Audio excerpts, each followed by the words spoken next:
നമസ്കാരം. സ്പോട്ട് ലൈവിലേക്ക് സ്വാഗതം. 1995-നും 2014-നും ഇടയിൽ കർണാടകയിലെ ധർമ്മസ്ഥലയിൽ പെൺകുട്ടികളും യുവതികളും ഉൾപ്പെടെ 100ഓളം പേർ കൊല്ലപ്പെട്ടെന്ന വെളിപ്പെടുത്തലാണ് സ്പോട്ട് ലൈവ് ആദ്യം പരിശോധിക്കുന്നത്. 10 വർഷത്തിനിടെ ദുരൂഹ സാഹചര്യത്തിൽ മരിച്ചവരിൽ പലരും ക്രൂരമായ ലൈംഗിക പീഡനത്തിന് ഇരയായെന്ന് പറഞ്ഞാൽ ഒരു കെട്ടുകഥയായി തോന്നാം. എന്നാൽ 100ഓളം മൃതദേഹങ്ങൾ മറവ് ചെയ്യാൻ നിർബന്ധിതനായെന്ന് തുറന്നു പറഞ്ഞ് രംഗത്തെത്തിയത് മുൻ ശുചീകരണ തൊഴിലാളിയാണ്. കുറ്റബോധം സഹിക്കാൻ കഴിയാതെയാണ് വെളിപ്പെടുത്തലെന്നും ഇയാൾ പറയുന്നുണ്ട്. കേസിൽ ഇനി നിർണായകമാവുക കോടതിയുടെ തീരുമാനമാണ്. സ്ഥലങ്ങൾ കുഴിച്ചു പരിശോധിക്കണോ എന്നതിൽ കോടതി തീരുമാനമെടുക്കും. ഞെട്ടിക്കുന്ന വെളിപ്പെടുത്തലിൽ ബെൽത്തങ്ങാടി പോലീസ് അന്വേഷണം ആരംഭിച്ചിട്ടുണ്ട്. വിവരങ്ങളുമായി KV ബൈജു ചേരുന്നു. ബൈജു, 2 പതിറ്റാണ്ട് മുൻപ് നടന്ന സംഭവം, അതായത് 10 വർഷത്തിനിടെ 100ഓളം പെൺകുട്ടികളും യുവതികളും അടങ്ങുന്ന 100ഓളം പേർ കൊല്ലപ്പെട്ടു. അതിലെല്ലാവരും ക്രൂരമായ ലൈംഗിക പീഡനത്തിന് ഇരയായെന്ന് പറയുന്നു. ഒരു ഞെട്ടിക്കുന്ന വെളിപ്പെടുത്തലാണ്. ബെൽത്തങ്ങാടി പോലീസ് അന്വേഷണം ആരംഭിച്ചിട്ടുണ്ട്. പക്ഷേ ഇതുപോലുള്ള ഒരു വെളിപ്പെടുത്തൽ നടത്തിയിട്ടും ഇതുമായി ബന്ധപ്പെട്ട കൂടുതൽ കാര്യങ്ങളിലേക്ക് പോലീസ് ഇതുവരെ കടന്നിട്ടില്ല, അന്വേഷണത്തിലേക്ക് കടന്നിട്ടില്ല എന്നാണ് മനസ്സിലാക്കുന്നത്. കാരണം ഇതാരൊക്കെ മരിച്ചു, എങ്ങനെയാണ് കൊല്ലപ്പെട്ടത്, എവിടെയാണ് മൃതദേഹങ്ങൾ കുഴിച്ചു മൂടിയത്, ഇക്കാര്യങ്ങൾ കണ്ടെത്തണം. പ്രത്യേകിച്ച് ഇനി കോടതിയുടെ തീരുമാനത്തിൽ ആയിരിക്കും കാര്യങ്ങൾ മുന്നോട്ട് പോവുക. എന്താണ് സംഭവിക്കുന്നത്?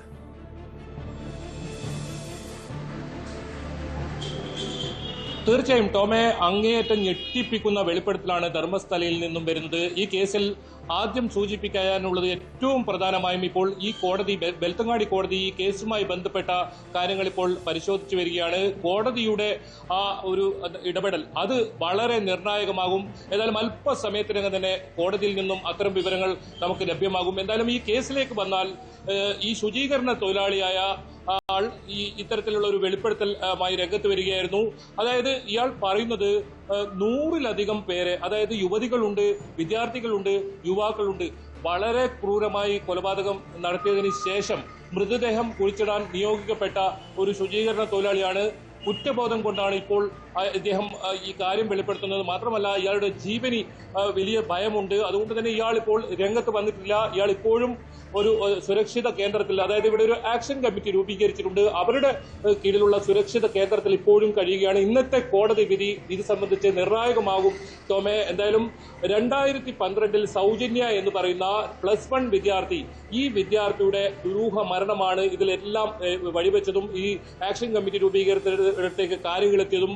ഈ +1 വിദ്യാർത്ഥിയെ ഇത്തരത്തിൽ ക്രൂരമായി ബലാത്സംഗം ചെയ്ത് കൊലപ്പെടുത്തിയതിനു ശേഷം അവിടെ തന്നെ മലമുകളിൽ താമസിക്കുന്ന ഒരു മാനസിക വൈകല്യമുള്ള ഒരാളുടെ പേരിൽ ഈ കേസ് ചുമത്തുകയും അയാൾ ഇതിൽ പ്രതിയാകുന്ന ഒരു സാഹചര്യമാണ് ഉണ്ടായത്. പിന്നീട് ഇത് ആക്ഷൻ കമ്മിറ്റിക്ക് വലിയ തോതിൽ സംശയം തോന്നിയതിനു ശേഷമാണ് പിന്നീട് ഈ സംഭവവുമായി ബന്ധപ്പെട്ട് വലിയ തോതിലുള്ള പ്രതിഷേധം ഉണ്ടായത്. ഏതായാലും അതിനിടയിലാണ് ഞെട്ടിക്കുന്ന ഈ വിവരം, 100ഓളം യുവതികളും യുവാക്കളും ഒക്കെ കൊല്ലപ്പെട്ടു, അതിക്രൂരമായി കൊല്ലപ്പെട്ടു എന്ന ഒരു വിവരം വരുന്നത്. ഇതിൽ നമ്മൾ മനസ്സിലാക്കുന്നത് 2 കാര്യങ്ങളാണ്. ഒന്ന്, ഭൂമിക്കായി പല ആളുകളെയും കൊലപ്പെടുത്തി എന്നതാണ്. മറ്റൊന്ന്, ലൈംഗിക പീഡനത്തിന് ഇരയാക്കി എന്നതാണ്. അത് വിദ്യാർത്ഥികളുണ്ട്, യുവതികളുണ്ട്, പ്രായമായവരുണ്ട്. അത് മാത്രമല്ല മറ്റൊരു കാര്യം കൂടി ഇപ്പോൾ പുറത്തു വരുന്നത്, ഇതിൽ മലയാളിയും ഉണ്ട് എന്നതാണ്. അതായത് മലയാളികൾ ഉൾപ്പെടെ 100-ലധികം പേർ അതിക്രൂരമായി കൊല ചെയ്യപ്പെട്ടു എന്ന് തന്നെയാണ് ഇപ്പോൾ പുറത്തു വരുന്ന വിവരം. എന്തായാലും വ്യാഴാഴ്ചയോടുകൂടി ഈ മൃതദേഹങ്ങൾ പുറത്തെടുക്കാൻ, എവിടെയൊക്കെയാണോ ഇത് കുഴിച്ചിട്ടത് ആ ഭാഗങ്ങൾ, അവിടെ ഇത്തരത്തിൽ മൃതദേഹങ്ങൾ പുറത്തെടുക്കാനുള്ള നടപടി ഉണ്ടാകുമെന്നാണ് നമുക്കിപ്പോൾ ഏറ്റവും ഒടുവിലായി മനസ്സിലാക്കാൻ സാധിക്കുന്നത്. ഏതായാലും അത് സംബന്ധിച്ച് കോടതിയിൽ നിന്നുമുള്ള ഒരു നിർദ്ദേശം അത് വരേണ്ടതുണ്ട്. അല്പസമയത്തിനകം തന്നെ അത്തരം വിവരങ്ങളിലേക്ക് വരും. ഏതായാലും ടോം സൂചിപ്പിച്ചതുപോലെ തന്നെ 95 മുതൽ ഇത്തരത്തിൽ 2014 വരെയുള്ള കാലയളവിലാണ്, അതായത് 10 വർഷത്തോളം ഉള്ള കാലയളവിലാണ് ഇത്തരത്തിലുള്ള അതിക്രൂരമായ കൊലപാതകങ്ങൾ നടന്നത്. ഈ സൂപ്പർവൈസർമാരാണ്, ഈ അമ്പലത്തിനും പരിസരത്തുള്ള സൂപ്പർവൈസർമാരാണ് ഇത്തരത്തിലുള്ള ഈ ആളുകൾ കൊല്ലപ്പെട്ടാൽ ഈ ശുചീകരണ തൊഴിലാളിയോട് ഇത്തരത്തിൽ ഇത് കുഴിച്ചിടാൻ നിർദ്ദേശിച്ചത്. ഇയാൾ ആദ്യം ഇത് ഇത്തരത്തിൽ കുഴിച്ചിടാൻ ഇയാൾ വിസമ്മതിച്ചപ്പോൾ ഭീഷണിപ്പെടുത്തി, കൊല്ലുമെന്ന് പറഞ്ഞ് ഭീഷണിപ്പെടുത്തി. പിന്നീട് ഇയാൾക്ക് ഇതിന് വഴങ്ങേണ്ടി വന്നു എന്നാണ് ഈ ശുചീകരണ തൊഴിലാളി പറയുന്നത്. അതിനുശേഷം ഇയാൾ കുടുംബത്തിൽ തന്നെ ഒരാൾ കൊല്ലപ്പെടുന്ന സാഹചര്യം ഉണ്ടായതോടുകൂടിയാണ് ഇയാൾ ഇവിടെ നിന്നും ഒളിവിലേക്ക് പോകുന്നത്, മറ്റൊരു സുരക്ഷിത കേന്ദ്രത്തിലേക്ക് പോകുന്നത്. എന്തായാലും വളരെ വൈകാതെ തന്നെ ഇയാൾ രംഗത്ത് വരും. ഇയാളുടെ വെളിപ്പെടുത്തൽ അത് ഒരു അവിശ്വസനീയമായ കഥയായി തോന്നാം. കാരണം നമുക്കറിയാം, ഈ കഴിഞ്ഞ ദിവസം കോഴിക്കോട് കൂടരഞ്ഞിയിൽ ഒരു 14-ാം വയസ്സിൽ, അതായത് 39 വർഷം മുൻപ് താൻ ഒരാളെ കൊലപ്പെടുത്തിയെന്ന് പറഞ്ഞ് മലപ്പുറം വേങ്ങര സ്വദേശി മുഹമ്മദ് അലി രംഗത്തെത്തുന്നു. പിന്നീട് അയാളുടെ സഹോദരൻ പറയുന്നു ഇയാൾക്ക് ചില മാനസിക പ്രശ്നമുണ്ടെന്ന്. പക്ഷേ അയാൾ അത്തരമൊരു കുറ്റസമ്മതം നടത്തി രംഗത്തെത്താനുള്ള കാരണം അയാളുടെ ജീവിതത്തിൽ തുടർച്ചയായി തിരിച്ചടികൾ ഉണ്ടാകുന്നു. അങ്ങനെ കുറ്റബോധം വേട്ടയാടിയപ്പോൾ ഇക്കാര്യം വെളിപ്പെടുത്തിയെന്നാണ് പറയുന്നത്. ഇവിടെ ഈ ശുചീകരണ തൊഴിലാളിയുടെ വെളിപ്പെടുത്തലും സമാനമാണ്. തനിക്ക് കുറ്റബോധം സഹിക്കാൻ കഴിയാതെ ഇക്കാര്യങ്ങൾ തുറന്നു പറഞ്ഞു. കാരണം ഇത്രയധികം മൃതദേഹങ്ങൾ കുഴിച്ചിട്ടതിൻ്റെ മനോവിഷമം തന്നെ വേട്ടയാടിക്കൊണ്ടിരിക്കുന്നു എന്നാണ് അയാൾ തുറന്നു പറയുന്നത്. പക്ഷേ ഇത് പൂർണ്ണമായും വിശ്വസിക്കാവുന്നതാണ്. കാരണം 10 വർഷത്തിനിടെ 100ഓളം പെൺകുട്ടികളും യുവതികളും കൊല്ലപ്പെട്ടെന്ന് പറയുമ്പോൾ സ്വാഭാവികമായും പോലീസിന് മുൻപാകെ അത്തരം ഒരു പരാതി വരേണ്ടതല്ലേ? ഈ പെൺകുട്ടികളെ അല്ലെങ്കിൽ യുവതികളെ കാണാനില്ലെങ്കിൽ, അവർ ഇത്രയും നാളുകളായി അവരെ കാണാനില്ല എന്ന് കുടുംബാംഗങ്ങളോ മറ്റോ പോലീസിൽ ഏതെങ്കിലും ഘട്ടത്തിൽ പരാതിപ്പെട്ടിട്ടുണ്ടോ? അതോ പോലീസ് ആ കേസുകളൊക്കെ അന്ന് തേച്ചു മാച്ച് കളഞ്ഞതാണോ?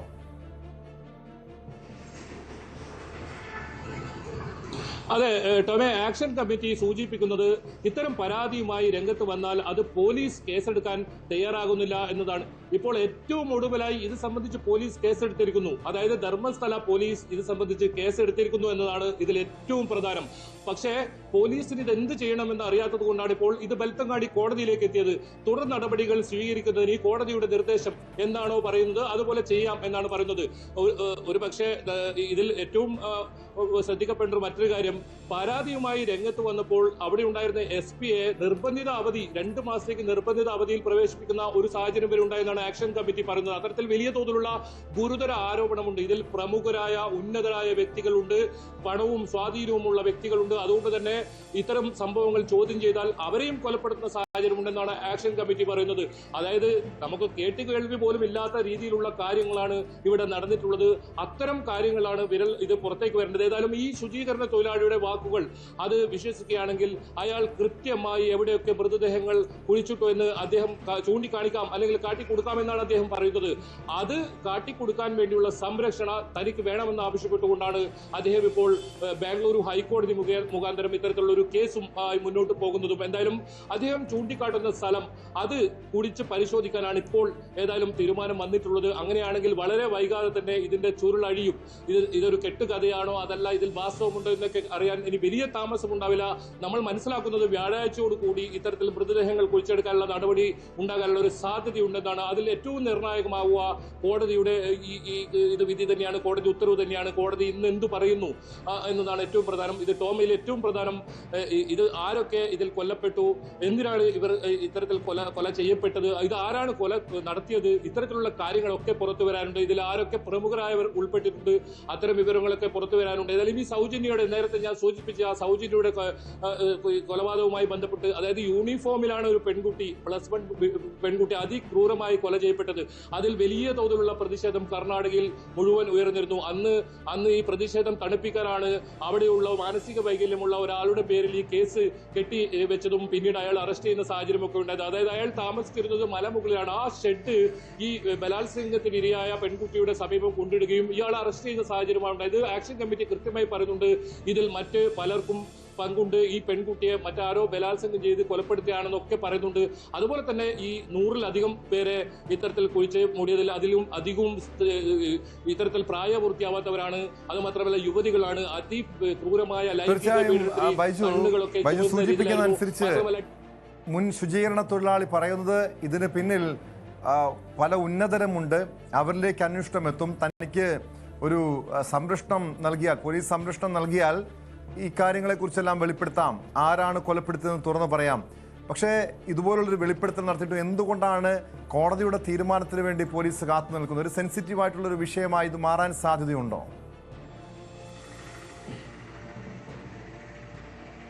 തീർച്ചയായും. അതുകൊണ്ട് തന്നെയാണ് പോലീസ് ഇപ്പോൾ വളരെ ജാഗ്രതയോടുകൂടി മുന്നോട്ട് പോകുന്നത്. കാരണം അത്രത്തോളം വലിയ ഒരു ഗൗരവമുള്ള ഒരു വെളിപ്പെടുത്തലാണ് ഇദ്ദേഹം ഉന്നയിച്ചിട്ടുള്ളത്. അതുകൊണ്ട് തന്നെ ഈ കാര്യത്തിൽ പോലീസ് അതീവ ജാഗ്രതയോടെ മുന്നോട്ട് പോകുന്നത്. ഏതായാലും ഇത്രയും വർഷങ്ങൾക്ക് ശേഷം ഈ സംഭവത്തിൽ ഒരു കേസെടുത്തു എന്നത് തന്നെയാണ് ഇതിന്റെ ഗൗരവം വർദ്ധിപ്പിക്കുന്നതും. ഇനി പോലീസിന് ഇതിൽ തുടർ നടപടി സ്വീകരിക്കേണ്ടതുണ്ട്. പ്രധാനമായും ഈ ശുചീകരണ തൊഴിലാളിക്ക് സംരക്ഷണം നൽകണം. ഇയാളെ ഇത്തരത്തിൽ ഇയാൾ എവിടെയൊക്കെയാണ് കുഴിച്ചിട്ടത് അത് കണ്ടെത്തണം. അവിടെ കുഴിച്ച് പരിശോധിക്കണം, മൃതദേഹ അവശിഷ്ടം അവിടെ ഉണ്ടോ എന്നറിയണം.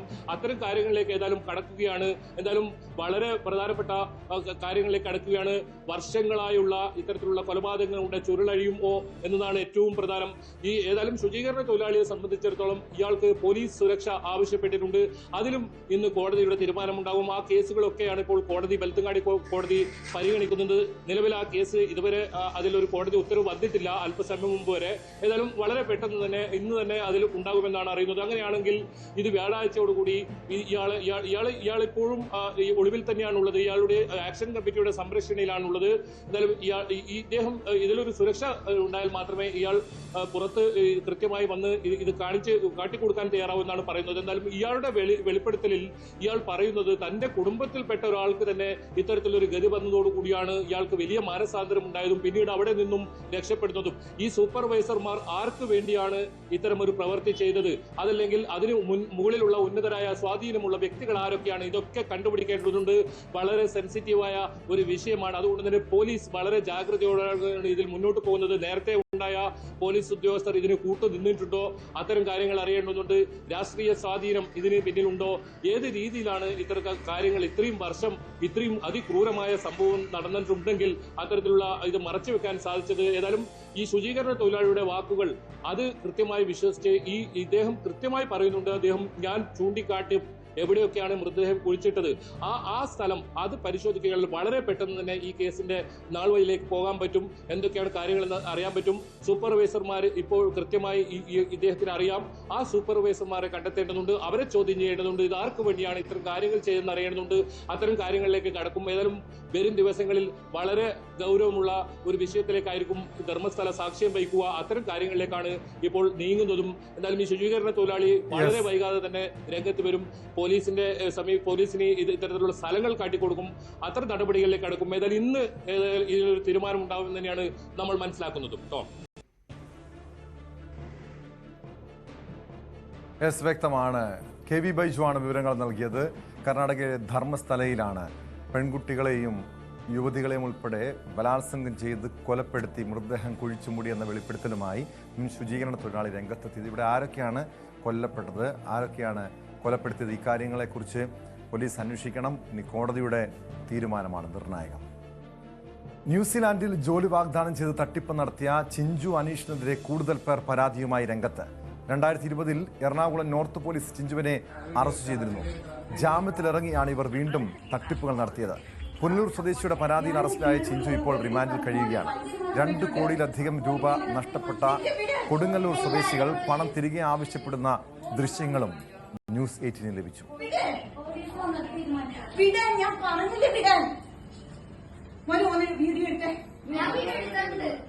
വീഡിയോ എടുക്കുന്നുണ്ട്, ഞാൻ വേണേ സെൻഡ് ചെയ്ത് തരാം.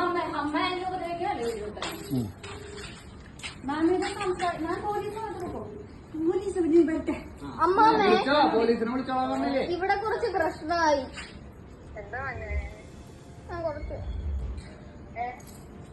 അമ്മ ഇവരെന്നെ ഉപദ്രവിക്കുന്ന നോണ്ണ പറയുന്നെങ്കിലേ ആരും ഉപദ്രവിച്ച എന്റെ മേത്തപ്പാട് ഞാൻ എന്റെ മേത്തപ്പാട് തരാന്ന് പറഞ്ഞോ പൈസ ഞാൻ എന്റെ 4 വയസ്സായിട്ടുള്ള പോളെ വിളിക്കണം. മനസ്സിലായില്ലോ? എനിക്ക് കൊണ്ടുവന്ന് ഈ ഡ്രാമ കളിക്കുമ്പോ അറിയണവരുന്നല്ലോ. നിങ്ങൾ കളിച്ചു. ഇവിടെ കുറച്ച് പ്രശ്നമായി. പോലീസിനെ വിളിക്കാൻ പറയും പോലെ ഇവിടെ കിടന്ന് എല്ലാരും കൂടെ അടി കൊടുക്കണം. പോലീസിനോട്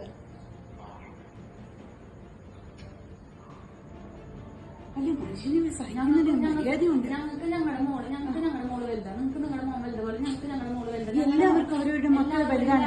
എനിക്കൊക്കെ 20 lakhs ഞാൻ ഇട്ട് തന്നോ? തരാതിരുന്നയാണോ? എന്നിട്ട് ഞാൻ ഒന്നും തരാത്ത പോലെ ഇവിടെ ഇപ്പൊ നിങ്ങളൊന്ന് ഞാൻ ഇവിടുന്ന് മാറണം. ഇതെല്ലാം ഉള്ളൂ. ഞാൻ മാറിക്കൊള്ളാം. എനിക്ക് ജീവിക്കണമെന്ന് ഒരാഗ്രഹവും ഇല്ല. നിങ്ങൾ ഇങ്ങനെ എല്ലാവരും പറ്റിയിട്ട് നിങ്ങൾ ചത്ത് ഞങ്ങൾ ഇതിന്റെ കാശ് കൂടി ഞങ്ങൾ കൊടുക്കണ്ടേ? അതിന്റെ കാശും കൂടി ഞങ്ങൾ കൊടുക്കണ്ടേ? ഇപ്പൊ ഞങ്ങൾ എത്ര കാശ് കൊടുത്തെന്ന് അറിയോ? ചെയ്തു പോയതാ എന്റെ അടുത്ത് പറയാണോ?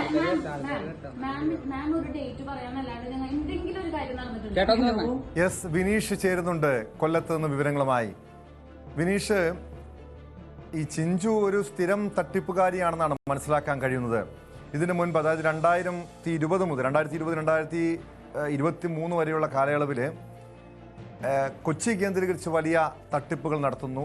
നിരവധി പോലീസ് സ്റ്റേഷനുകളിൽ ഇവർക്കെതിരെ കേസുണ്ട്. മുൻപ് 2 വർഷം മുൻപ് ഒരു തട്ടിപ്പ് കേസുമായി ബന്ധപ്പെട്ട് വിസ തട്ടിപ്പ് കേസുമായി ബന്ധപ്പെട്ട് അറസ്റ്റിലായതാണ്. അതിനുശേഷം ജാമ്യത്തിലിറങ്ങി മുങ്ങിയ ശേഷം വീണ്ടും തട്ടിപ്പിലേക്ക് സമാനമായ രീതിയിൽ വിസ തട്ടിപ്പുമായി വീണ്ടും രംഗത്തെത്തുന്നു. നിലവിൽ പുനലൂർ സ്വദേശിയുടെ പരാതിയിലാണ് ഈ യുവതി അറസ്റ്റിലായിരിക്കുന്നത്. കൂടുതൽ പേർ പരാതിയുമായി രംഗത്തെത്തുന്നുണ്ടോ? ഇതേപോലെ തന്നെ അതായത് ന്യൂസിലാൻഡിൽ കപ്പലിൽ ജോലി വാഗ്ദാനം ചെയ്ത് തന്നെയായിരുന്നോ ഇവർ തട്ടിപ്പ് നടത്തിയിരുന്നത്? തീർച്ചയായും ടോം, ന്യൂസിലൻഡിൽ ജോലി വാഗ്ദാനം ചെയ്ത് തട്ടിപ്പ് നടത്തിയ ചിഞ്ചു അനീഷിനെതിരെയാണ് കൂടുതൽ വെളിപ്പെടുത്തലുകൾ ഉണ്ടായിരിക്കുന്നത്. നിരവധി പേരാണ് ഇവർക്കെതിരെ പരാതിയുമായി വിവിധ സ്റ്റേഷനുകളിൽ ഇപ്പോൾ എത്തിയിരിക്കുന്നത്. ഈ കപ്പലിൽ ഉയർന്ന ശമ്പളത്തിൽ ജോലി നേടിത്തരാം എന്ന് ഇവർ വാഗ്ദാനം ചെയ്യുകയും തുടർന്ന് തട്ടിപ്പ് നടത്തുകയും ചെയ്യുകയായിരുന്നു എന്നാണ് പോലീസ് കണ്ടെത്തിയിരിക്കുന്നത്. പുനലൂർ സ്വദേശിയായ ഒരു യുവാവിൽ നിന്ന് ലക്ഷങ്ങൾ തട്ടിപ്പ് നടത്തുകയും ജോലി വാഗ്ദാനം നൽകി വഞ്ചിക്കുകയും ചെയ്ത ആ കേസിലാണ് കഴിഞ്ഞ ദിവസം ഇവരെ അറസ്റ്റ് ചെയ്തത്. കൊല്ലം കല്ലട സ്വദേശിയാണ് ഈ ചിഞ്ചു അനീഷ്. കൊച്ചിയിൽ നിന്നും പുനലൂർ പോലീസ് അറസ്റ്റ് ചെയ്യുകയായിരുന്നു ഇവരെ. ഇവരിപ്പോൾ റിമാൻഡിൽ കഴിയുന്ന സാഹചര്യമാണ് ഏറ്റവും ഉള്ളത്. 2 കോടിയിലധികം രൂപ നഷ്ടപ്പെട്ട കൊടുങ്ങല്ലൂർ സ്വദേശികൾ പണം തിരികെ ആവശ്യപ്പെടുന്ന ദൃശ്യങ്ങളാണ് ഇപ്പോൾ നമുക്ക് ലഭ്യമായിരിക്കുന്നത്. അതാണ് ഇപ്പോൾ നമ്മൾ കാണുന്നത്. പണം തിരികെ ചോദിക്കുന്നതിനിടെ കയ്യേറ്റ ശ്രമം നടക്കുന്നതായും ദൃശ്യങ്ങളിൽ വ്യക്തമാണ്. ചിഞ്ചു അനീഷ് സംസ്ഥാനത്തിന് പുറത്തും തൊഴിൽ തട്ടിപ്പ് നടത്തിയതായിട്ടാണ് അന്വേഷണ സംഘം കണ്ടെത്തിയിരിക്കുന്നത്. തട്ടിപ്പ് സംഘത്തിൽ കൂടുതൽ പേർ ഉൾപ്പെട്ടതായിട്ടാണ് ഇപ്പോൾ പോലീസിന് വിവരം ലഭ്യമായിരിക്കുന്നതും. കേസിൽ റിമാൻഡിലായ ചിഞ്ചു ഇന്ന് ജാമ്യത്തിനായി ശ്രമിക്കുന്നുണ്ട്. കോടതി ഇവരുടെ ജാമ്യാപേക്ഷ അല്പസമയത്തിനകം പരിഗണിക്കുമെന്നാണ് അറിയുന്നത്. പുനലൂർ ജുഡീഷ്യൽ മജിസ്ട്രേറ്റ് കോടതി 2-ലാണ് ഇവരുടെ ജാമ്യാപേക്ഷ പരിഗണിക്കുക കേട്ടോ.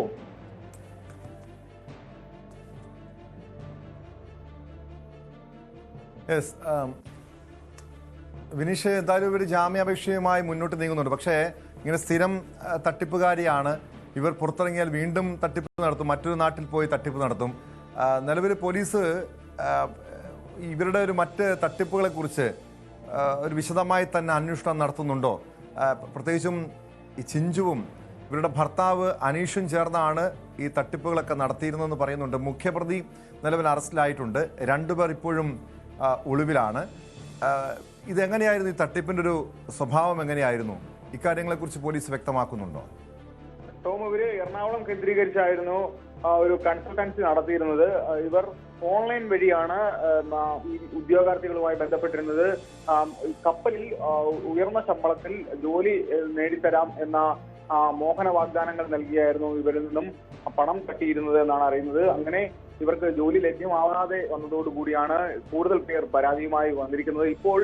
ഇപ്പോൾ ലഭിക്കുന്ന മറ്റൊരു വാർത്തയും കൂടിയുണ്ട്. ഇവർ അറസ്റ്റിലായതിനെ തുടർന്ന് പല സ്ഥലങ്ങളിൽ നിന്നായിട്ട് നിരവധി പേർ വിവിധ സ്റ്റേഷനുകളിൽ ഇവർക്കെതിരെ പരാതിയുമായി എത്തുന്നു എന്നുള്ളൊരു വിവരവും കൂടി നമുക്ക് പങ്കുവെക്കാണ്ടോ. അതായത് ഇവരുടെ തട്ടിപ്പിനിരയായവർ പോലും പല രാജ്യങ്ങളിൽ പെട്ടുപോയ സാഹചര്യവും നിലനിൽക്കുന്നു എന്ന് നമുക്കിപ്പോൾ അറിയാൻ കഴിയുന്നു. ഈ 2020 എറണാകുളം നോർത്ത് പോലീസിൽ ചിഞ്ചുവിനെ അറസ്റ്റ് ചെയ്തിരുന്നു. ടോം നേരത്തെ സൂചിപ്പിച്ചതുപോലെ തന്നെ അന്ന് ഇവർ ജാമ്യത്തിൽ ഇറങ്ങുകയും തുടർന്നാണ് ഇവർ ഇത്തരത്തിലുള്ള തട്ടിപ്പിലേക്ക് നീങ്ങിയത്. ഈ ഉദ്യോഗാർത്ഥികളെ കബളിപ്പിച്ച് പണം തട്ടുന്ന സാഹചര്യത്തിലേക്ക് എത്തിയത്. എന്തായാലും കോടികളുടെ തട്ടിപ്പാണ് ഇവർ നടത്തിയിരിക്കുന്നത്. ഇവരുടെ സംഘം ചേർന്നാണ് തട്ടിപ്പ് നടത്തിയതെന്നാണ് പോലീസ് ഇപ്പോൾ കണ്ടെത്തിയിരിക്കുന്നത്. ഇതുമായി ബന്ധപ്പെട്ട് കൂടുതൽ അന്വേഷണം പോലീസ് നടത്തുന്നുണ്ട്. പുനലൂരിലുള്ള ഒരു യുവാവ് നൽകിയ പരാതി തുടർന്നാണ് പുനലൂർ പോലീസ് ഇവരെ കൊച്ചിയിൽ നിന്നും അറസ്റ്റ് ചെയ്തത് കേട്ടോ. എന്തായാലും ഇവരിപ്പോൾ റിമാൻഡിലാണ്.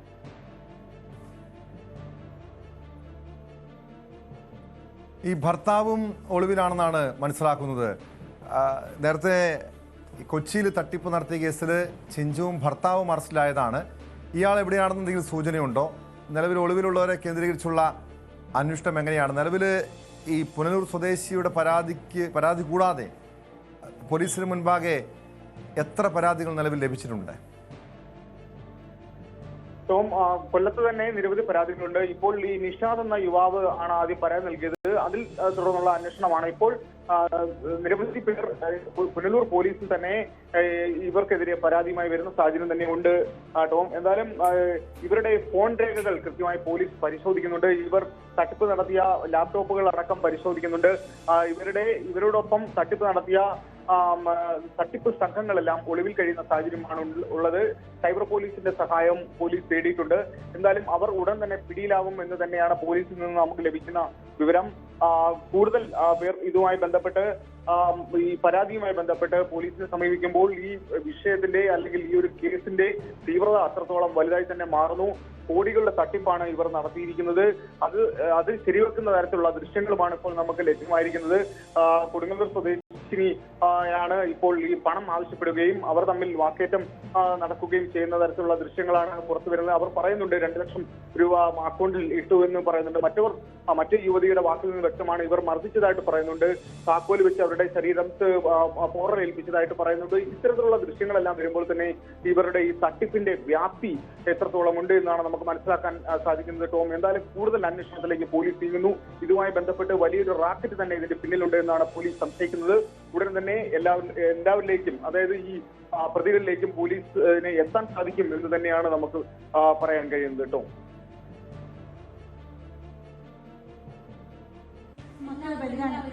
വ്യക്തമാണ്.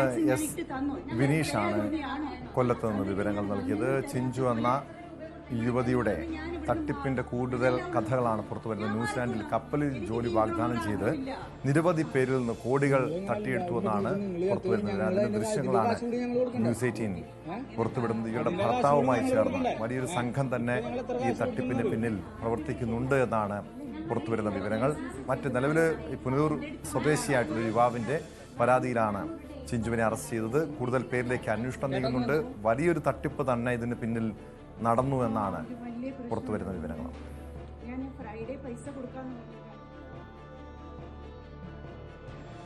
കോഴിക്കോട് സുന്നത്ത് കർമ്മത്തിനായി അനസ്തേഷ്യ നൽകുന്നതിനിടെ കുഞ്ഞ് മരിച്ച സംഭവമാണ് സ്പോട്ട് ലൈവിനെ പരിശോധിക്കുന്നത്. മരിച്ച കുഞ്ഞ് പ്രായം തികയാതെയാണ് ജനിച്ചതെന്ന വിശദീകരണവുമായി കാക്കൂരിലെ കോഓപ്പറേറ്റീവ് ക്ലിനിക്ക് അധികൃതർ രംഗത്തെത്തി.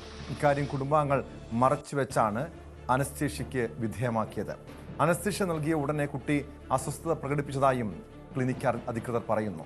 കുഞ്ഞിന്റെ പോസ്റ്റ്മോർട്ടം കോഴിക്കോട് മെഡിക്കൽ കോളേജിൽ തുടരുകയാണ്. ഇന്നലെ ഇവിടെ ഒരു കുട്ടി സർക്കം ചെയ്യാൻ വേണ്ടി വന്നായിരുന്നു. പ്രീമച്ചർഡായ കുട്ടിയാണ്. 8 മാസത്തിലേറ്റം പ്രസവിച്ചതെന്നാണ് പറയുന്നത്. അതുമായി ബന്ധപ്പെട്ട ഇവർ പറഞ്ഞില്ല എന്നാണ് ഡോക്ടർ പറയുന്നത്.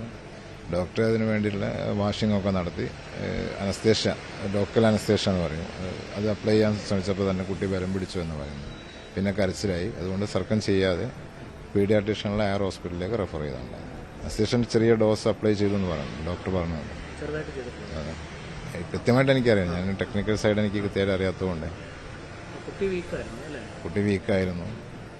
കാരണം എന്താണെന്ന് ഏതായാലും പോസ്റ്റ്മോർട്ടം കഴിയട്ടെ, നമുക്ക് സത്യാവസ്ഥ പുറത്തു വരട്ടെ എന്ന് മാത്രമേ ഇപ്പോൾ പറയാൻ കഴിയുള്ളൂ. ഡോക്ടർ പറഞ്ഞ ചെയ്യാൻ വേണ്ടിയിട്ട് ജസ്റ്റ് വാഷ് ചെയ്ത ഉടനെ പിന്നെ അതിൻ്റെ പ്രൊസീജിയർ നടന്നുകൊണ്ടിരിക്കുകയാണ്. അപ്പോൾ ഈ അനസ്തേഷ്യ കൊടുക്കാൻ വേണ്ടിയിട്ട് ചെറിയ ലോക്കൽ അനസ്തേഷ്യ എന്ന് പറഞ്ഞാൽ സറൗണ്ടിൽ ചെയ്യുന്നതാണ്. അവർ ചെയ്യാൻ വേണ്ടിയിട്ട് അപ്ലൈ ചെയ്ത സമയത്താണ് ഇതുണ്ടായത്. അത് കുട്ടി പെട്ടെന്ന് സ്മാരം എന്താണെന്ന് അറിയില്ല. വിവരങ്ങളുമായി കോഴിക്കോട് MS അനീഷ് കുമാർ ചേരുന്നുണ്ട്. അനീഷ്, എന്താണ് ഇവിടെ സംഭവിച്ചത്? ഈ കുഞ്ഞിന്റെ മരണത്തിൽ ഈ ആശുപത്രി അധികൃതർക്ക് വീഴ്ച സംഭവിച്ചോ, അതോ ഈ ആശുപത്രി അധികൃതർ സൂചിപ്പിക്കുന്നത് പോലെ ഈ കുടുംബാംഗങ്ങൾ കുഞ്ഞ് പ്രായം തികയാതെയാണ് ജനിച്ചതെന്ന കാര്യം മറച്ചു വെച്ചതാണോ പ്രശ്നങ്ങൾക്ക് കാരണമായത്?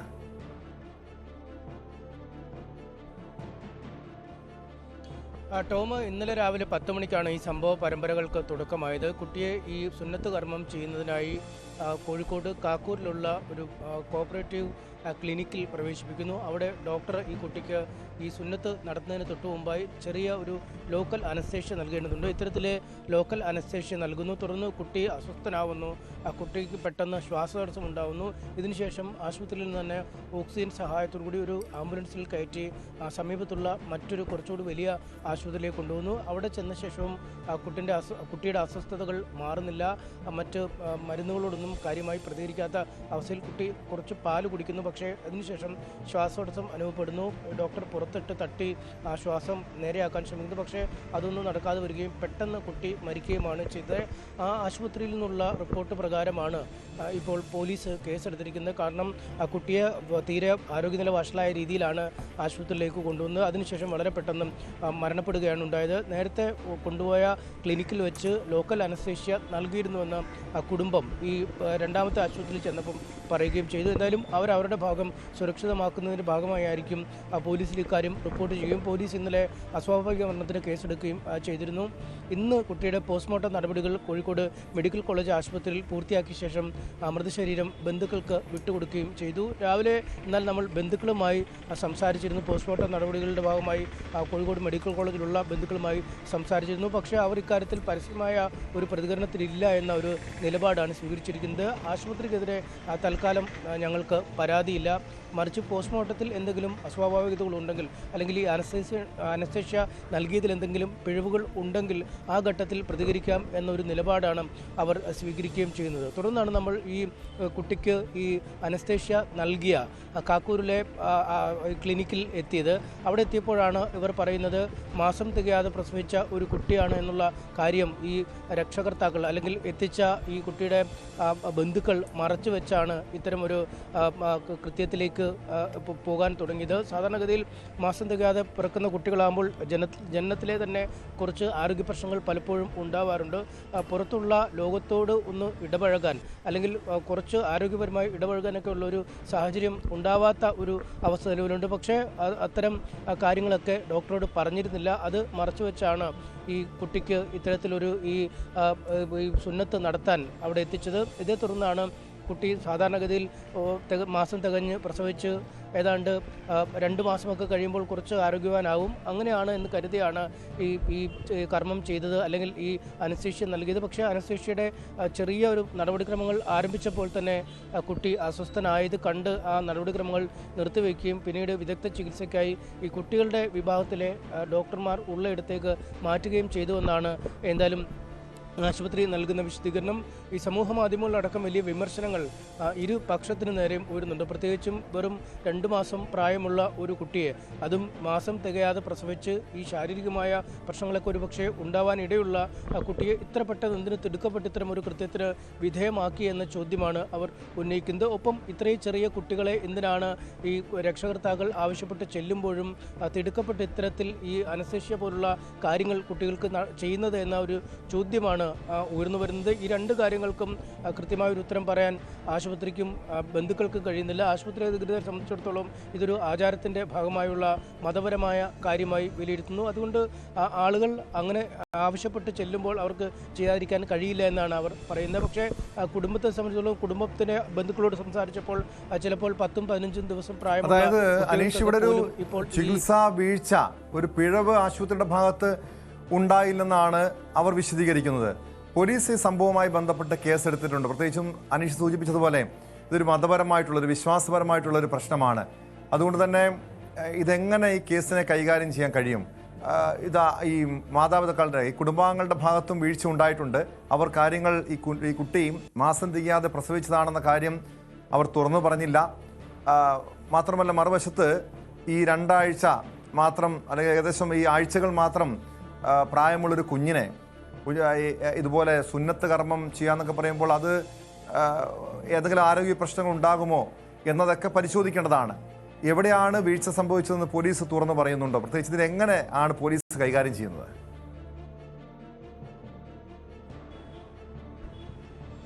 പോലീസ് ഈ വിഷയവുമായി ബന്ധപ്പെട്ട് അന്വേഷണം ആരംഭിച്ചിട്ടുണ്ട്. ഇന്നലെ തന്നെ കേസെടുത്ത് അന്വേഷണം ആരംഭിച്ചിരിക്കുന്നു. ഈ കുട്ടിയോടൊപ്പം ആശുപത്രിയിൽ പോയ അല്ലെങ്കിൽ ക്ലിനിക്കിൽ പോയ ബന്ധുക്കളുടെ മൊഴി രേഖപ്പെടുത്തിയിരുന്നു. അതിനുശേഷം ഇന്ന് രാവിലെ ആ ക്ലിനിക്കിൽ പോയി വിശദമായ മൊഴി രേഖപ്പെടുത്തുകയും ചെയ്തിരിക്കുന്നു. എന്താണ് ആശുപത്രിയിൽ സംഭവിച്ചതെന്ന് ഇരുവിഭാഗവും തങ്ങൾക്ക് പറയാനുള്ള കാര്യങ്ങൾ ഇതിനകം മൊഴിയായി നൽകി കഴിഞ്ഞിട്ടുണ്ട്. പക്ഷേ പോലീസ് തീർച്ചയായും ഉറ്റുനോക്കുന്നത് ഈ പോസ്റ്റ്മോർട്ടം റിപ്പോർട്ട് പുറത്തു വരാൻ വേണ്ടി തന്നെയാണ്. കാരണം ഈ പോസ്റ്റ്മോർട്ടം റിപ്പോർട്ടിൽ ഒരു കൃത്യമായ നിഗമനത്തിലേക്ക് എത്താൻ കഴിയും. കാരണം ഈ അനസ്തേഷ്യ നൽകിയപ്പോൾ ഉണ്ടായ പിഴവാണോ അതോ കുട്ടിക്ക് മറ്റെന്തെങ്കിലും അസുഖങ്ങളോ ശാരീരികമായ പ്രശ്നങ്ങളോ ഉണ്ടായിരുന്നോ, അത് ഈ അനസ്തേഷ്യ നൽകിയപ്പോൾ വഷളായതാണോ എന്നടക്കമുള്ള കാര്യങ്ങളെക്കുറിച്ചുള്ള വിശദമായ പരിശോധന പോലീസ് നടത്തും. അതിനുശേഷമാവും ഇതിൽ എന്ത് നടപടിയിലേക്ക് നീങ്ങണമെന്ന കാര്യത്തിലൊരു തീരുമാനത്തിലെത്തുക. എന്തായാലും ആശുപത്രി അധികൃതർ ബന്ധുക്കളെ പഴിക്കുന്നു. പക്ഷേ ബന്ധുക്കൾ ഈ ഘട്ടത്തിൽ ആശുപത്രിയെ തള്ളിപ്പറയാൻ തയ്യാറല്ല എങ്കിൽ പോലും ഒരുപക്ഷെ വരും മണിക്കൂറുകളിലൊക്കെ കുടുംബവും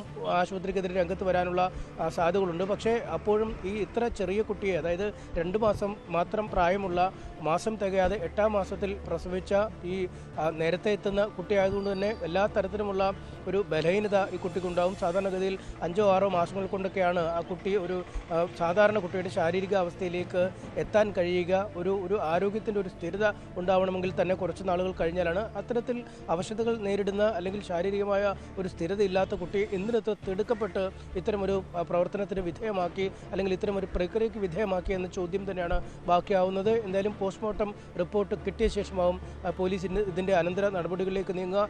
എന്താണ് കുട്ടിയുടെ മരണത്തിന് പിന്നിലെ യഥാർത്ഥ കാരണം എന്നതിനെക്കുറിച്ചും ഒരു വ്യക്തത വരിക അപ്പോൾ തന്നെയായിരിക്കും. ടോം.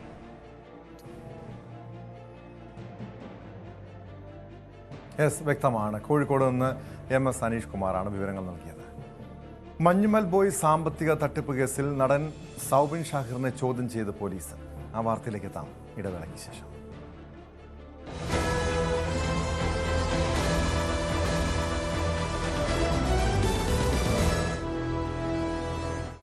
സ്പോട്ട് ലൈവ് തുടരുന്നു. മഞ്ഞുമൽ ബോയ് സാമ്പത്തിക തട്ടിപ്പ് കേസിൽ നടൻ സൗബിൻ ഷാഹിറിനെ അന്വേഷണ സംഘം ചോദ്യം ചെയ്തു.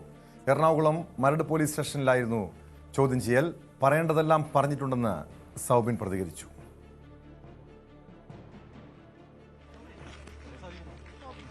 അവിടെ സംസാരിക്കുന്നുണ്ട്. ചോദ്യം ചെയ്യല് ഒന്നുമില്ല, കറക്റ്റായിട്ടുള്ള കാര്യങ്ങളല്ല അവിടെ സംസാരിക്കുന്നത്.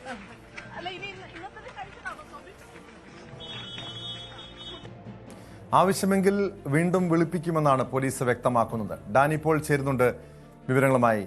ഡാനി, മണിക്കൂറുകൾ നീണ്ട ചോദ്യം ചെയ്യൽ, ഇപ്പോൾ അതിനുശേഷം സൗബിൻ പുറത്തേക്ക് ഇറങ്ങിയിട്ടുണ്ട്, പറയേണ്ടതെല്ലാം പറഞ്ഞിട്ടുണ്ടെന്ന് വ്യക്തമാക്കുന്നു.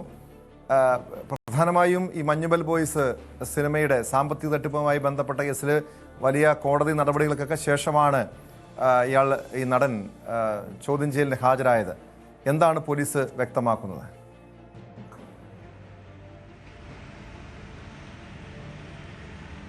ടോം, ആദ്യഘട്ടത്തിൽ തന്നെ ഈ കേസുമായി മുന്നോട്ട് വരുമ്പോൾ തന്നെയും അന്വേഷണ ഉദ്യോഗസ്ഥർക്ക് മുൻപിലേക്ക് എത്താനായിട്ട് സൗബിൻ ഷാഹിറും സംഘവും തയ്യാറായിരുന്നില്ല എന്നതാണ്. പിന്നീട് കോടതി വഴി കേസ് തന്നെ ഇല്ലാതാക്കാൻ ശ്രമിച്ചു, പക്ഷേ അതും നടന്നില്ല. ഇപ്പോൾ കോടതി നിർദ്ദേശപ്രകാരമാണ് അന്വേഷണ ഉദ്യോഗസ്ഥർക്ക് മുൻപാകെ എത്തിയത്. തുടക്കത്തിൽ ഈ കേസുമായി ബന്ധപ്പെട്ടുകൊണ്ട് കോടതി നടപടികളിലേക്ക് കടക്കുമ്പോൾ ഇവർ നൽകിയിരിക്കുന്ന പോലീസിൻ്റെ ഒരു അന്വേഷണ റിപ്പോർട്ട് എന്ന് പറയുന്നതിൽ സാമ്പത്തികമായ ചില ക്രമക്കേടുകൾ കണ്ടെത്തിയതായി പോലീസ് സൂചിപ്പിച്ചിരുന്നു. ഇതിൻ്റെ കൂടി അടിസ്ഥാനത്തിലാണ് ചോദ്യം ചെയ്യാനുള്ള അനുമതിയും കാര്യങ്ങളും എല്ലാം തന്നെ നൽകിയത്. ഇന്നും നാളെയുമായിട്ട് അന്വേഷണ ഉദ്യോഗസ്ഥർക്ക് മുൻപാകെ എത്താനായിരുന്നു നിർദ്ദേശം നൽകിയിരുന്നത്. ഇതനുസരിച്ചാണ് ഇവർ ഇന്ന് അന്വേഷണ സംഘത്തിന് മുൻപാകെ അഭിഭാഷകർക്കൊപ്പം എത്തുകയും ചെയ്തത്.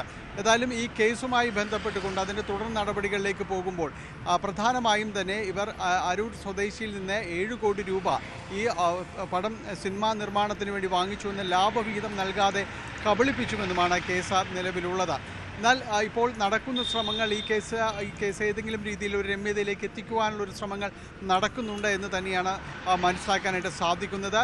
പക്ഷേ അത് കോടതി നടപടികളോളം തന്നെ ചെന്നു എന്ന് പറയേണ്ടി വരുന്നു. ഏതായാലും ഇന്ന് ഈ കേസുമായി ബന്ധപ്പെട്ടുകൊണ്ട് അന്വേഷണ ഉദ്യോഗസ്ഥർക്ക് മുൻപാകെ ഇതിൻ്റെ കണക്കുകളും കാര്യങ്ങളും എല്ലാം തന്നെ ബോധിപ്പിക്കേണ്ടി വന്നിട്ടുണ്ട്. അതിൻ്റെ വ്യക്തമായ വിവരങ്ങളുമായിട്ട് ഹാജരാകാനാണ് ആവശ്യപ്പെട്ടിരുന്നത്. അത് ഇപ്പോൾ അന്വേഷണ സംഘത്തിന് മുൻപാകെ ഇത്തരം കാര്യങ്ങൾ ബോധിപ്പിച്ചിട്ടുണ്ട്. കാരണം ഈ ഒരു പരാതിയിൽ എത്രമാത്രം വാസ്തവമുണ്ട് എന്നതടക്കമുള്ള കാര്യത്തിൽ പ്രാഥമികമായ ഒരു അന്വേഷണം പോലീസ് നടത്തുകയും ചെയ്തിരുന്നു. ആ അന്വേഷണത്തിൽ ഇയാൾ കബളിപ്പിക്കപ്പെട്ടിട്ടുണ്ട് എന്ന നിഗമനത്തിലേക്കാണ് പോലീസ് ചെല്ലുകയും ചെയ്തത്. ഏതായാലും ഇത് കോടതി മുൻപിലേക്ക് തുടർ വ്യവഹാരങ്ങളിലേക്ക് പോകാനുള്ള ഒരു സാധ്യത കുറവ് തന്നെയാണ് കാണുന്നത്. കാരണം ഇത് പോലീസിൽ എത്തി കാര്യങ്ങൾ ബോധിപ്പിച്ച ശേഷം ഇങ്ങനെ ഒരു നഷ്ടം കാര്യങ്ങൾ സംഭവിച്ചിട്ടുണ്ടെങ്കിൽ അത് എന്താണ് എന്ന് ബോധ്യപ്പെടുത്തുകയും അല്ല എങ്കിൽ ഇത് ലാഭവിഹിതം നൽകി ഇത് കേസ് തീർക്കുവാൻ തന്നെയാണ് ഒരു ശ്രമമെന്ന് തന്നെയാണ് മനസ്സിലാക്കാൻ സാധിക്കുന്നത്. അതിൻ്റെ ആദ്യപടിയായിട്ടാണ് ഇന്ന് ചോദ്യം ചെയ്യലിന് മുൻപാകെ ഹാജരാകുകയും ചെയ്തത്. കോടതി നിർദ്ദേശപ്രകാരമാണ് സൗബിൻ ഷാഹിറും അതോടൊപ്പം തന്നെ പിതാവ് ബാബു ഷാഹിർ, ഒപ്പം തന്നെ ഈ ചിത്രത്തിൻ്റെ മറ്റൊരു നിർമ്മാതാവ് കൂടിയായ ഷോൺ തോമസ് എന്നിവർ മരട് പോലീസ് സ്റ്റേഷന് മുൻപാകെ എത്തിയത്. ഏതാണ്ട് 2 മണിക്കൂറിലധികമാണ് ഇവരുടെ മൊഴിയെടുപ്പും അതോടൊപ്പം തന്നെ ചോദ്യം ചെയ്യലുമെല്ലാം നീണ്ടുനിന്നത്. മറ്റു രേഖകൾ ഇവർ സമർപ്പിച്ചിട്ടുണ്ട്. പോലീസ് ആവശ്യപ്പെട്ട, അന്വേഷണ സംഘം ആവശ്യപ്പെട്ട രേഖകളും കാര്യങ്ങളും സമർപ്പിച്ചിട്ടുണ്ട്. ഇനി അത് ഇത്തരം കാര്യങ്ങൾ, ഇവർ പറയുന്ന കാര്യങ്ങൾ ഏതെങ്കിലും രീതിയിലുള്ള അടിസ്ഥാനമുണ്ടോ എന്നതടക്കമുള്ള കാര്യങ്ങൾ പരിശോധിച്ച ശേഷം ആവശ്യമെങ്കിൽ ഇവരെ വീണ്ടും വിളിപ്പിക്കുമെന്നാണ് പോലീസ് അറിയിച്ചിരിക്കുന്നത്. ടോം.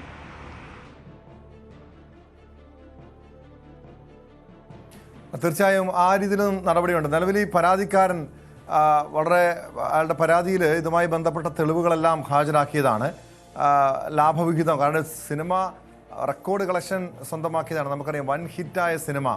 അവിടെ ഈ ഇത്രയധികം 7 കോടിയോളം രൂപ നൽകിയിട്ട് പോലും അതിൻ്റെ ലാഭവിഹിതം നൽകിയില്ല എന്ന് പറയുന്നത് ഗൗരവമായിട്ടുള്ള വിഷയമാണ്. പോലീസിൻ്റെ ചോദ്യം ചെയ്യലിൽ സൗബിൻ എന്താണ് പറഞ്ഞതെന്ന് വ്യക്തമായിട്ടുണ്ടോ?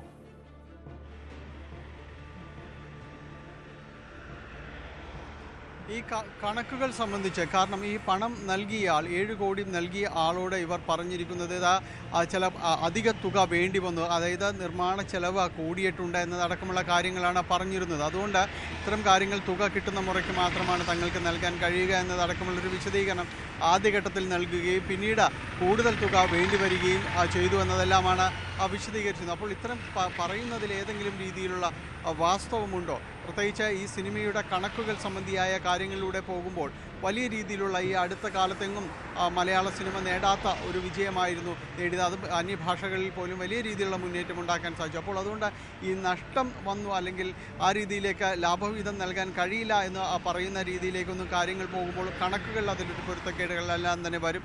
അതുകൊണ്ടാണ് ഈ കണക്കുകൾ സംബന്ധിയായ കാര്യങ്ങൾ വിശദീകരണം പോലീസ് ആവശ്യപ്പെട്ടത്. അത് ഇന്ന് നൽകിയിട്ടുണ്ട് എന്നാണ് മനസ്സിലാക്കുന്നത്. അത്തരം കാര്യങ്ങൾ കൃത്യമായിട്ട് ബോധിപ്പിക്കാൻ കണക്കുകൾ പോലീസിന് മുന്നിലേക്ക് എത്തിയിട്ടുണ്ട്. അത് ഒന്നുകൂടി പരിശോധിച്ച ശേഷമായിരിക്കും മറ്റ് നടപടികളിലേക്ക് നീങ്ങുക. ഈ പരാതിയിൽ ഇയാൾ ആരോപിക്കുന്നത് പോലെ തന്നെ കബളിപ്പിച്ചു എന്നതടക്കമുള്ള കാര്യങ്ങൾ നിലനിൽക്കുമോ എന്നത് പരിശോധിക്കും. അപ്പോൾ ആ രീതിയിലേക്ക് കാര്യങ്ങൾ പോവുകയാണെങ്കിൽ, കാരണം കോടതിയിലടക്കം ഈ കേസ് നിലനിൽക്കുന്നതല്ല എന്നതടക്കം വാദിക്കുകയുണ്ട്. അതിനെല്ലാം തന്നെ പ്രതികൂലമായി ബാധിക്കുന്ന രീതിയിലേക്ക് പോകും.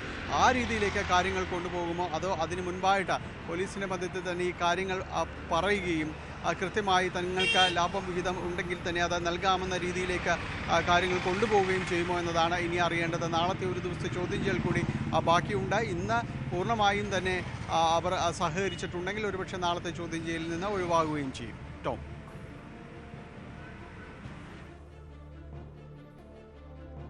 കണ്ണൂരിലെ MDMAയുമായി CPM ലോക്കൽ കമ്മിറ്റി അംഗം പിടിയിൽ.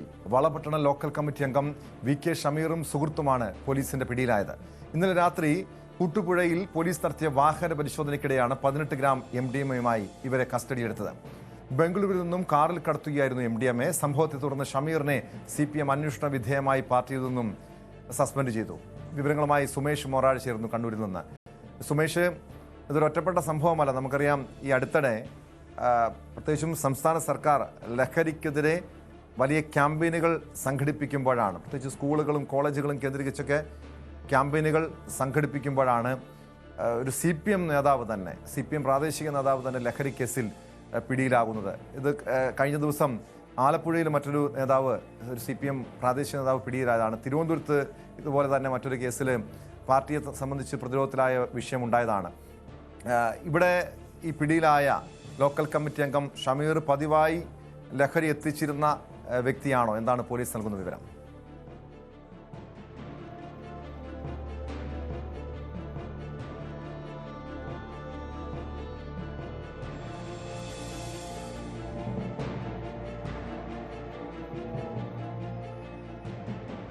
സുമേഷ്, എന്താണ് പോലീസ് നൽകുന്ന വിവരം? ടോം, കഴിഞ്ഞ കുറെ നാളുകളായി ഇയാൾ വളപട്ടണം പോലീസിന്റെ നിരീക്ഷണത്തിലായിരുന്നു. ഇതിനിടെയായിരുന്നു ഇന്നലെ വാഹന പരിശോധനയ്ക്കിടെ കൂട്ടുപുഴ പോലീസ് ഇദ്ദേഹത്തെ കസ്റ്റഡിയിലെടുത്തത്. ഇദ്ദേഹത്തിൽ നിന്നും 18 ഗ്രാം MDMA ആണ് പിടിച്ചെടുത്തത്. ഇദ്ദേഹത്തിന്റെ ഒരു സുഹൃത്തും കൂടി ഉണ്ടായിരുന്നു.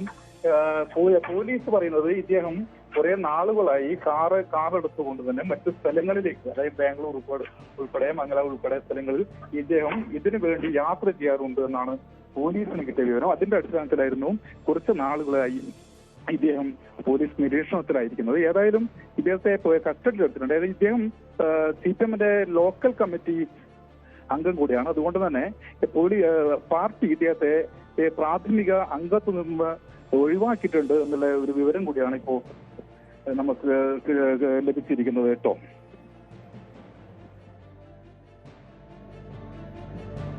ഈ രണ്ടു പേരാണ്, ഈ ഷമീറും ഒരു സുഹൃത്തുമാണ് നിലവിൽ പിടിയിലായിട്ടുള്ളത്. ബംഗളൂരുവിൽ നിന്നാണ് ഇവർ ഇവിടെ ഈ ലഹരി എത്തിച്ചതെന്ന് പറയുന്നുണ്ട്. ലഹരി ഉപയോഗിക്കാൻ വേണ്ടിയായിരുന്നു, വിൽപ്പനയ്ക്ക് വേണ്ടിയായിരുന്നു എത്തിച്ചത്? പോലീസിന്റെ അന്വേഷണത്തിൽ ഇത് വിൽപ്പനക്കാണെന്നുള്ള വിവരമാണ് അറിയുന്നത്. അപ്പൊ അത്തരം കാര്യങ്ങൾ പോലീസ് അന്വേഷിച്ച് വരുന്നേ ഉള്ളൂ. ഇദ്ദേഹം ഉപയോഗക്കാരുണ്ട് എന്ന് ഈ മറ്റുള്ള സുഹൃത്തുക്കളും ഇപ്പോൾ പോലീസിന് വിവരം കൊടുത്തിട്ടുണ്ട് എന്നാണ് മനസ്സിലാക്കുന്നത്. അതായത് ഇദ്ദേഹത്തെ ദുരൂഹ സാഹചര്യങ്ങൾ മിക്ക സ്ഥലങ്ങളിൽ കാണാറുണ്ട്. ഒഴിഞ്ഞ പറമ്പുകളിൽ, ഒഴിഞ്ഞ കെട്ടിടങ്ങളിൽ ഉൾപ്പെടെ. അതുകൊണ്ട് തന്നെ ഇദ്ദേഹത്തിന് ആ സമയങ്ങളിലൊക്കെ ഒന്ന് പോലീസിന് നിരീക്ഷണത്തിലുണ്ടെങ്കിൽ പോലും അത്തരം സമയങ്ങളിൽ ഇദ്ദേഹത്തെ ഈ രീതിയിൽ കസ്റ്റഡി എടുക്കുന്നതിനോ സാധിച്ചിട്ടുണ്ടായിരുന്നില്ല. അതുകൊണ്ട് തന്നെ തെളിവ് സഹിതം കസ്റ്റഡി എടുക്കുക എന്നുള്ളതായിരുന്നു പോലീസിന്റെ ഉദ്ദേശം. അങ്ങനെയായിരുന്നു ഇദ്ദേഹത്തെ കുറെ നാളുകളെ ഫോളോ ചെയ്യുകയും ഇത് ആരാണ് പരാതി കൊടുത്തതെന്നുള്ള കാര്യം പോലീസ് ഇപ്പോൾ പറയുന്നില്ല. ഏതായാലും ഇദ്ദേഹത്തിന് ഒരു പരാതി ഓൾറെഡി പോലീസിൽ രേഖാമൂലമില്ലെങ്കിലും പോലീസിന്റെ ശ്രദ്ധയിൽ ഇദ്ദേഹം ഈ രീതിയുമായി ബന്ധപ്പെട്ടുകൊണ്ട് ഈ എംഡിയും ഉൾപ്പെടെ ബന്ധപ്പെട്ടുകൊണ്ടുള്ള കാര്യങ്ങൾ ചെയ്യാറുണ്ടെന്നുള്ള കാര്യം പോലീസിന് അറിയാമായിരുന്നു. അങ്ങനെയായിരുന്നു നിരീക്ഷണത്തിൽ ഇദ്ദേഹം പോലീസിന്റെ നിരീക്ഷണത്തിൽ ഉണ്ടാകുന്നത്. അതുകൊണ്ടാണ് മറ്റുള്ള സ്ഥലങ്ങളിലും, അതായത് തളിപ്പറമ്പ്, പയ്യന്നൂർ ഉൾപ്പെടെ പോലീസ് സ്റ്റേഷനുകൾ ഉൾപ്പെടെ ഇദ്ദേഹത്തെ കുറിച്ച് കൃത്യമായി വിവരങ്ങൾ അറിഞ്ഞു എന്നാണ് ഇപ്പം മനസ്സിലാക്കുന്നത്. മറ്റുള്ള സ്റ്റേഷനുകൾ ഉൾപ്പെടെ ഇദ്ദേഹം ഇത്തരം കാര്യങ്ങളിൽ വ്യക്തമാണ്. സുമേഷ് മോറാളിയാണ് വിവരങ്ങൾ നൽകിയത്. കണ്ണൂരിലാണ് CPM ലോക്കൽ കമ്മിറ്റി അംഗം ലഹരിയുമായി MDMA പിടിയിലായത്. ഇയാൾ മുൻപ് കഴിഞ്ഞ തദ്ദേശ തെരഞ്ഞെടുപ്പിൽ ഇടതുപക്ഷ സ്ഥാനാർത്ഥിയായി വല്ലപ്പട്ടണം ഗ്രാമപഞ്ചായത്തിൽ ഇടതുപക്ഷം സ്ഥാനാർത്ഥിയായി മത്സരിച്ചതാണ്. എന്തായാലും ഏറെ ഗൗരവത്തോടെയാണ് പാർട്ടിയും ഈ വിഷയത്തെ കാണുന്നത്. ഇടുക്കിയിൽ ജീപ്പ് സഫാരിക്ക് നിരോധനം. അപകടങ്ങൾ വർദ്ധിച്ചു വരുന്ന സാഹചര്യത്തിലാണ് ഓഫ് റോഡ് സഫാരി ഉൾപ്പെടെ നിരോധിച്ചുള്ള ജില്ലാ കളക്ടറുടെ ഉത്തരവ്. പ്രിൻസ് ജെയിംസ് ചേരുന്നുണ്ട് വിവരങ്ങളുമായി. പ്രിൻസ്, കഴിഞ്ഞ ദിവസമാണ് ഒരു 200-ലധികം ഓഫ് റോഡ് വാഹനങ്ങളുടെ, ജീപ്പുകളുടെ പരിശോധനയൊക്കെ പൂർത്തീകരിച്ചത്. അത് വലിയ രീതിയിൽ അതിൻ്റെ ദൃശ്യങ്ങളൊക്കെ സമൂഹ മാധ്യമങ്ങളിൽ വൈറലായതാണ്. ഇപ്പോഴത്തെ ഈ ഒരു കാലാവസ്ഥ, ഈ ശക്തമായ മഴയൊക്കെ ഉള്ളതിൻ്റെ അടിസ്ഥാനത്തിലാണോ ഈ ഓഫ് റോഡ് സഫാരിക്ക് നിരോധനം ഏർപ്പെടുത്തിയത്, അതോ പൂർണ്ണമായും നിരോധനമുണ്ടോ? ടോം, നിലവിൽ തുടർച്ചയായി കഴിഞ്ഞിടങ്ങളിലൊക്കെ ചില അപകടങ്ങൾ നടന്നിരുന്നു. ഏതാനും ദിവസങ്ങൾക്ക് മുൻപ് മൂന്നാർ കോതമേട്ടിൽ വിനോദസഞ്ചാരികളുമായി പോയ ജീപ്പ് മറിയുകയും ഒരാൾ മരണപ്പെടുകയും ചെയ്തൊരു സാഹചര്യമുണ്ടായി. ഈ ഒരു സാഹചര്യങ്ങളിലൊക്കെ നിലനിൽക്കുകയാണ് കഴിഞ്ഞ രാത്രിയിൽ ജില്ലാ കളക്ടറിന്റെ ഉത്തരവ് ഇറങ്ങിയിരിക്കുന്നത്. അതായത് കൃത്യമായ പരിശോധന ഇല്ല, അല്ലെങ്കിൽ വാഹനങ്ങൾക്ക് ഫിറ്റ്നസ് ഇല്ല തുടങ്ങിയ വിവിധ കാരണങ്ങൾ ഉന്നയിക്കപ്പെടുന്നു. ഒപ്പം ദുർഘടമായ പാതകളിലൂടെ കൃത്യമായി വാഹനങ്ങൾ ഓടിച്ച് പരിശീലനം ലഭിക്കാത്ത ഡ്രൈവർമാർ വാഹനം ഓടിക്കുന്നു. അതോടൊപ്പം ഇൻഷുറൻസ് ഇല്ലാത്ത സാഹചര്യങ്ങളൊക്കെ പല വാഹനങ്ങൾക്കുണ്ട്. അങ്ങനെയുള്ള ഘടകങ്ങളൊക്കെ നിർത്തിയാണ് ഇപ്പോൾ നിരോധനം ഏർപ്പെടുത്തിയിരിക്കുന്നത്. വീണ്ടും വിവിധ ചർച്ചകൾക്ക് ശേഷവും ഒപ്പം വിവിധ ഫിറ്റ്നസ് പരിശോധനകൾക്ക് ശേഷവും ഒക്കെ ഈ നിരോധനം പിൻവലിക്കുമെന്ന് അറിയിപ്പ് നേരത്തെ നൽകിയിട്ടുണ്ട്. ഒപ്പം ഈ നിലവിൽ കുളുക്കുമല മേഖലയിലേക്ക് ഉള്ള വാഹനങ്ങൾക്ക് നിരോധനമില്ല. അതായത് കഴിഞ്ഞ ദിവസം ഇവിടെ പരിശോധന നടത്തുകയും ഫിറ്റ്നസ് നൽകുകയും ചെയ്തിരുന്നു. ഏകദേശം 200-ലധികം വാഹനങ്ങൾ സൂര്യനെല്ലിയിൽ നിന്ന് കുളുക്കുമലയിലേക്ക് സഫാരി നടത്തുന്നുണ്ട്. ഈ വാഹനങ്ങൾക്ക് എല്ലാ 3 മാസം കൂടുമ്പോഴും ഫിറ്റ്നസ് ടെസ്റ്റുകൾ നടത്തുകയും നടപടികൾ സ്വീകരിക്കുകയും ചെയ്യുന്നുണ്ട്. ആ മാതൃകയിൽ എല്ലാ മേഖലകളിലും ആക്കാനാണ് ഇപ്പോൾ ജില്ലാ ഭരണകൂടത്തിന്റെ ഒരു നീക്കം. എന്നാൽ ഇത് മുൻകൂട്ടി അറിയിക്കാതെ പെട്ടെന്നുണ്ടായ ഒരു തീരുമാനം വളരെ ബുദ്ധിമുട്ട് സൃഷ്ടിച്ചിട്ടുണ്ട്. കാരണം വിനോദസഞ്ചാരികൾ എത്തുമ്പോൾ മുൻകൂട്ടി തന്നെ ഇവർ ജീപ്പ് സഫാരി അടക്കമുള്ള ആക്ടിവിറ്റികൾക്ക് ബുക്ക് ചെയ്യാറുണ്ട്. ഇപ്പോഴും നിലവിൽ മഴ അല്പം മാറി നിൽക്കുന്ന ജില്ലയിൽ ടൂറിസ്റ്റുകൾ സാഹചര്യമുണ്ട്.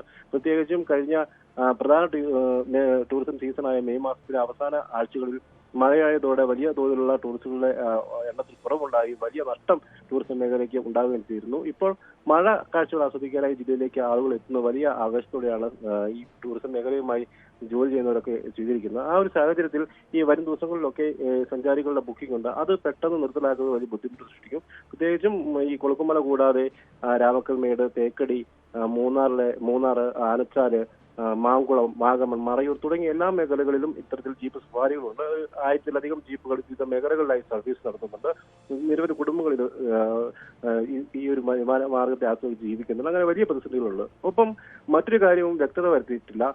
ഈ ടൂറിസം മേഖലയിലെ ഓഫ് റോഡ് ട്രിപ്പിങ്ങും ജീപ്പ് സഫാരികളെ മാത്രമാണോ ഈ നിരോധനം ബാധിക്കുക എന്നത് സംബന്ധിച്ച് വ്യക്തത വരുത്തിയില്ല. കാരണം മറ്റ് എല്ലാവിധ ജീപ്പ് സഫാരികളും നിരോധിക്കുന്നു എന്ന ഒരു അറിയിപ്പാണ് നൽകിയിരിക്കുന്നത്. മറ്റു മേഖലകളെ എങ്ങനെ ബാധിക്കും? അതായത് ഓരോ ദിവസവും നൂറുകണക്കിന് തൊഴിലാളി വാഹനങ്ങൾ അതാണ് പ്രിൻസ് ഏറെ ഗൗരവമുള്ള വിഷയം. കാരണം പ്രത്യേകിച്ചും ഇടുക്കി പോലെയുള്ള ഒരു മലയോര മേഖലയിൽ പ്രധാനമായും അവിടുത്തെ ആളുകൾ ആശ്രയിക്കുന്നത് ജീപ്പാണ്. പക്ഷേ ഇവിടെ ഓഫ് റോഡ് സവാരിക്ക് മാത്രമാണോ ഈ നിരോധനമുള്ളത്, അതോ പൂർണ്ണമായും ജീപ്പിന്റെ യാത്രകൾ പൂർണ്ണമായും നിരോധിച്ചിട്ടുണ്ടോ? ടോം, നിലവിലെ ഉത്തരവ് പ്രകാരം ഈ ഇത്തരത്തിൽ ടൂറിസവുമായി ബന്ധപ്പെട്ട ജീപ്പ് സഫാരികൾ എന്നതല്ല വ്യക്തമായിരിക്കുന്നത്. ജീപ്പ് സഫാരികൾക്ക് നിരോധനം എന്നാണ് പറയുന്നത്. അത് വലിയ തോതിലുള്ളൊരു ആശങ്കയ്ക്ക് ഇടയാക്കിയിട്ടുണ്ട്. പ്രത്യേകിച്ചും തോട്ടം മേഖലയിലെ അടക്കം തൊഴിലാളികൾ ദിവസേന നൂറുകണക്കിന് വാഹനങ്ങളിൽ തമിഴ്നാട്ടിൽ നിന്ന് തൊഴിലാളികൾ എടുക്കുന്നുണ്ട്. അതോടൊപ്പം തന്നെ ഇടുക്കിയിലെ വിവിധ മേഖലയിലെ തൊഴിലാളികൾ ഈ ജീപ്പിനാണ് ആശ്രയിക്കുന്നത്. ഒപ്പം ഇടുക്കിയിലെ ദൈനംദിന ആവശ്യങ്ങൾക്ക് ജീപ്പ് ഒരു അഭിവാജ്യ ഘടകമാണ്. പ്രത്യേകിച്ചും വലിയ മലമുകളിലേക്കുള്ള പ്രദേശങ്ങൾ, ദുർഘടമായ പാതകളിൽ ആകെ ആശ്രയിക്കാൻ സാധിക്കുന്നത് ജീപ്പുകളെ മാത്രമാണ്. ഈ പ്രദേശങ്ങളിലേക്ക് മറ്റു വാഹനങ്ങൾ എത്തത്തില്ല. അപ്പോൾ ഒരു രോഗി ഉണ്ടെങ്കിൽ അവരുടെ ആശുപത്രിയിലേക്ക് എത്തിക്കാനും ഒപ്പം ചരക്ക് നീക്കം, അങ്ങനെ കാർഷിക ആവശ്യങ്ങൾക്കൊക്കെ എല്ലാം ആശ്രയിക്കുന്ന ജീപ്പുകളെയാണ്. അപ്പോൾ ഏത് തരത്തിലുള്ള നിരോധനമാണ് ഏർപ്പെടുത്തിയിരിക്കുന്നത് എന്നത് വ്യക്തത വരുത്തിയില്ല. അതോടൊപ്പം തന്നെ ഈ പറയുന്ന ഈ മേഖലകളിൽ യാത്ര ചെയ്യുന്ന അല്ലെങ്കിൽ വാഹനം ഓടിക്കുന്ന ഡ്രൈവർമാർക്ക് സമാനമായ രീതിയിലുള്ള പരിശീലനം മാത്രമേ ഇപ്പോൾ ലഭിച്ചിട്ടുള്ളൂ. കാരണം ഈ ജില്ലയിലെ സാഹചര്യങ്ങൾ കൂടെ ജീപ്പ് ഓടിച്ചിട്ടുള്ള പരിചയമാണ് അവർക്കുള്ളത്. അത്തരത്തിലുള്ള പരിചയമാണ് ഇപ്പോൾ ഈ പറയുന്ന ടൂറിസം മേഖലയിലുള്ള ആളുകൾക്കുമുള്ളത്. അതുകൊണ്ട് തന്നെ ഇവരുടെ ഈ ദുർഘടമായ പാതകളിലുള്ള പരിചയം ഇടുക്കിയുമായി ബന്ധപ്പെട്ടുള്ളതാണ്. അതുകൊണ്ട് ഈ പറയുന്ന ഈ മേഖലയിലുള്ള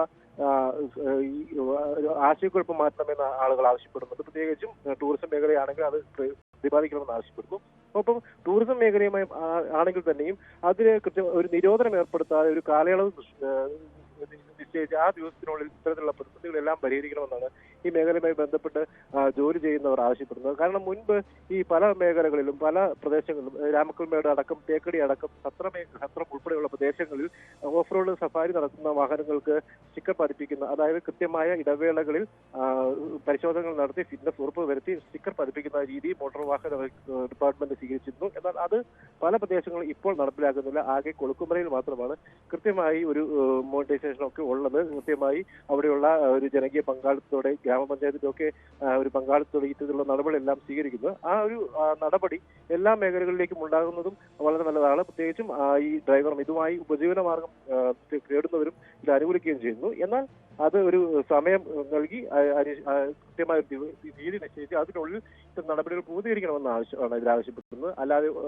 പ്രത്യേകിച്ച് ഒരു ദിവസം നിരോധനം ഏർപ്പെടുത്തുകയാണെങ്കിൽ വലിയ തോതിൽ ഇവരുടെ ജീവിത സാഹചര്യങ്ങളെയൊക്കെ ബാധിക്കും. പ്രത്യേകിച്ചും ടൂറിസ്റ്റുകൾ അടക്കമുള്ളവർ ബുക്ക് ചെയ്തിരിക്കുന്നതൊക്കെ വലിയ ബുദ്ധിമുട്ട് സൃഷ്ടിക്കും. അതോടൊപ്പം തന്നെ ഈ ഡ്രൈവർമാർ പറയുന്നുണ്ട്, കഴിഞ്ഞ ദിവസങ്ങളിലൊക്കെ ബുക്ക് ചെയ്തവർ വരും ദിവസങ്ങളിൽ ഇവിടേക്ക് ബുക്ക് ചെയ്തവർ തന്നെ അവർ ഈ ബുക്കിംഗ് ക്യാൻസൽ ചെയ്യാൻ തയ്യാറാകുന്നില്ല, പണം തിരികെ വാങ്ങാൻ തയ്യാറാകാത്ത സാഹചര്യമുണ്ട്. അവർക്ക് ഇത് ഈ സഫാരി വേണം എന്നാണ് ആവശ്യപ്പെടുന്നത്. അങ്ങനെയുള്ള സാഹചര്യം കാരണം നിരവധി പേരുടെ ഒരു ഉപജീവന മാർഗം തന്നെയാണ് ഈ ഓഫ് റോഡ് സവാരികൾ. പക്ഷേ ഇക്കാര്യത്തിൽ ഏത് രീതിയിലുള്ള ഒരു നിരോധന ഉത്തരവാണ് ഇറങ്ങുന്ന കാര്യത്തിൽ ചില വ്യക്തത കുറവുണ്ട്. നിലവിൽ ജില്ലാ കളക്ടറുടെ ഉത്തരവ് പ്രകാരം ജീപ്പ് സവാരി പൂർണ്ണമായും നിരോധിച്ചെന്ന് പറയുന്നുണ്ട്. പക്ഷേ അത് ഓഫ് റോഡാണോ? കാരണം ഓഫ് റോഡ് സ്വാഭാവികമായ ഓഫ് റോഡ് സവാരികൾ വലിയ രീതിയിൽ അപകടങ്ങൾക്ക് വഴിവെക്കുന്നുണ്ട്. പ്രത്യേകിച്ച് ഇപ്പോഴത്തെ ഒരു കാലാവസ്ഥ, മഴയൊക്കെ ശക്തമായ ഉരുൾപൊട്ടലും മഴയൊക്കെ ഒരു സാധ്യതകളൊക്കെ ഉള്ളതുകൊണ്ട് തന്നെയാണ് ഇതുപോലുള്ള ജാഗ്രതാ നിർദ്ദേശങ്ങൾ പുറപ്പെടുവിക്കാറുള്ളത്. ഈ ഉത്തരവിൽ ഒരുപക്ഷെ വരും ദിവസങ്ങളിൽ തന്നെ ഒരു വ്യക്തത ഉണ്ടാകുമെന്ന് പ്രതീക്ഷിക്കാം. പ്രിൻസ് ജെയിംസ് ആണ് വിവരങ്ങൾ നൽകിയത്. സ്പോട്ട് ലൈവ് പൂർണ്ണമാകുന്നു. നമസ്കാരം.